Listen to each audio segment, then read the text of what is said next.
Hello,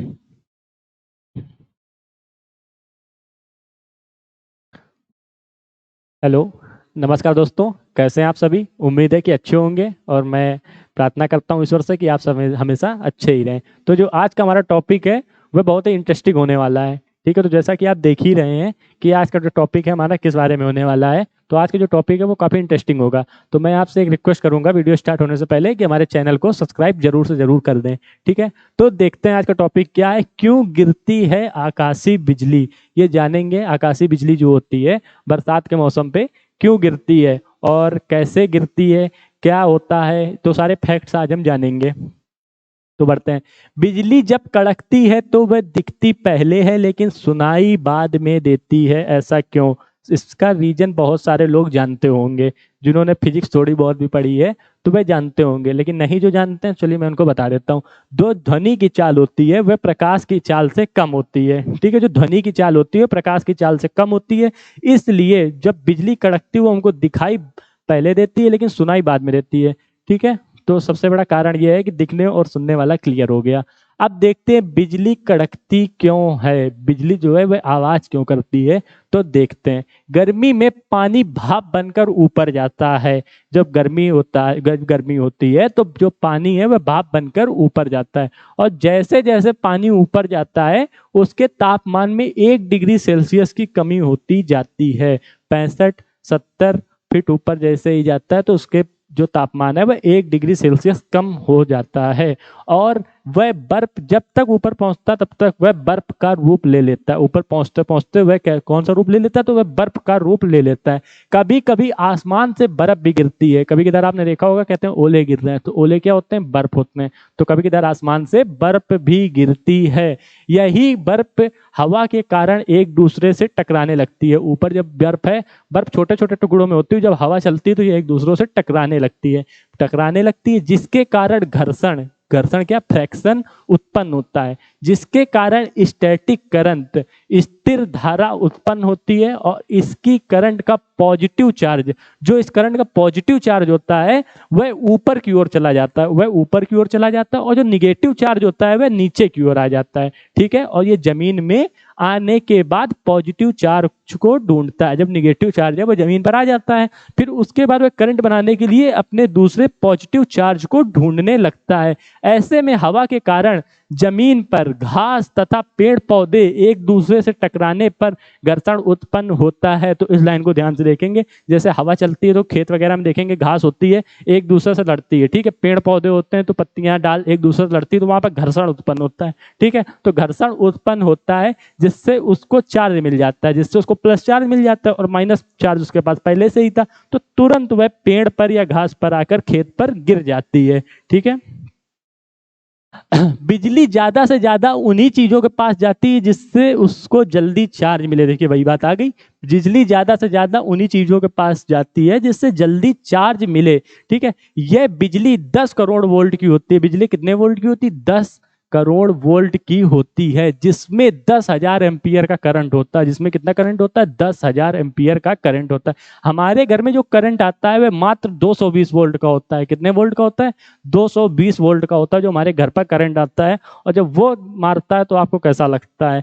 ठीक है, और तो ये बिजली है वह है 10 करोड़ वोल्ट की। तो आप समझ सकते हैं ये कितनी पावरफुल है। ठीक है, जो आकाशीय बिजली है, आकाशीय बिजली से जो हीट निकलती है, जो आकाशीय बिजली से हीट निकलती है वह 27,000 से 30,000 डिग्री सेल्सियस तक होती है।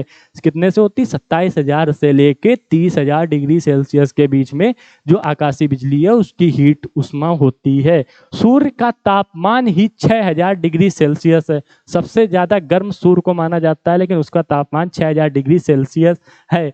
ठीक है, और आकाशीय बिजली की जो वो हीट है वह 27,000 से 30,000 डिग्री सेल्सियस तक है। ठीक है, अब देखते हैं कि इसमें आवाज क्यों होती है। जो बिजली होती है उसमें आवाज क्यों होती है? तो देखते हैं। इसमें जो टेम्परेचर होता है वह 30,000 डिग्री सेल्सियस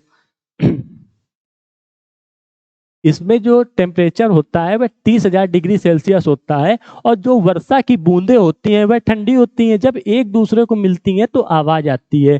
ठीक है, 30,000 वोल्ट की जो बिजली है वह जब ठंडे पानी में जाएगी तो आवाज करेगी। जैसे आपने देखा होगा दाल में घरों में तड़का लगाते हैं तो देखा होगा आपने आवाज आती है, क्यों? क्योंकि दाल जो है वो ठंडी और तड़का है जो वो गर्म है, ठीक है। कभी भी आपने देखा होगा गर्मियों में रोड पे आप पानी डालते होंगे गर्म रोड पे तो भी आवाज आती है, देखा है कभी आपने? देखिएगा, आजमाइएगा। तो इस वजह से बिजली में आवाज उत्पन्न होती है।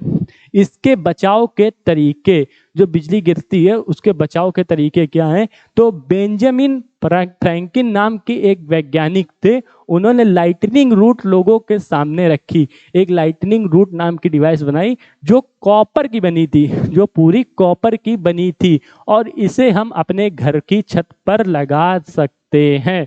कैसे? इसको अपने घर की छत पर लगा सकते हैं, जिससे और लगाने के बाद छोड़ नहीं देना है कि हाँ बस बिजली गई अंदर। उसके बाद क्या करना है? जिससे तार को जोड़कर सीधे जमीन पर बिछा देना है। इस डिवाइस से तार लेकर जमीन पर बिछा देना है, क्योंकि जमीन तेजी से तेज बिजली को अपने ऊपर ले लेती। कितनी भी बिजली हो जमीन सब ले लेती है अपनी ओर, ठीक है। और इससे कोई नुकसान भी नहीं पहुंचता है, कोई नुकसान नहीं पहुंचता है। इसी कारण की वजह से मोबाइल के टावरों में ये लाइटनिंग रूट लगे होते हैं। कभी आप गौर से देखिएगा टावर पे, जो मोबाइल के टावर होता है तो उसमें लाइटनिंग रूट का इस्तेमाल किया जाता है। हवाई जहाज पर बिजली का कोई फर्क नहीं पड़ता है। ये सब सोचने के बाद आपके मन में एक क्वेश्चन जरूर भी आया होगा कि क्या हवाई जहाज पानी के समय उड़ते नहीं है? अगर उड़ते हैं तो उन पर भी तो बिजली गिर सकती है। तो देखते हैं, जहाजों में एक ऐसे मेटल का बनाया जाता है जिसमें बिजली उस पे गिरे तो जहाज के पूरे सरफेस एरिया पर फैल जाएगी और सीधे जमीन पर चली जाएगी। जहाज को एक ऐसे मेटल, वो मेटल क्या? एल्युमिनियम का इस्तेमाल किया जाता है और उसको चिकने पेंट से पोता जाता है, ठीक है, और सरफेस एरिया में फैल जाएगी। जहाज क्या होता है? जहाज राउंड फिगर में होता है, ठीक है, तो वो पूरे सरफेस एरिया में फैलने के बाद नीचे चली जाएगी, ठीक है। जहाज अंदर से खोखला होता है, इस कारण बिजली का उस पर कोई असर नहीं होता है। जहाज क्या है? जहाज अंदर से बिल्कुल खोखला होता है, इसलिए उस पर बिजली का कोई असर नहीं पड़ता है।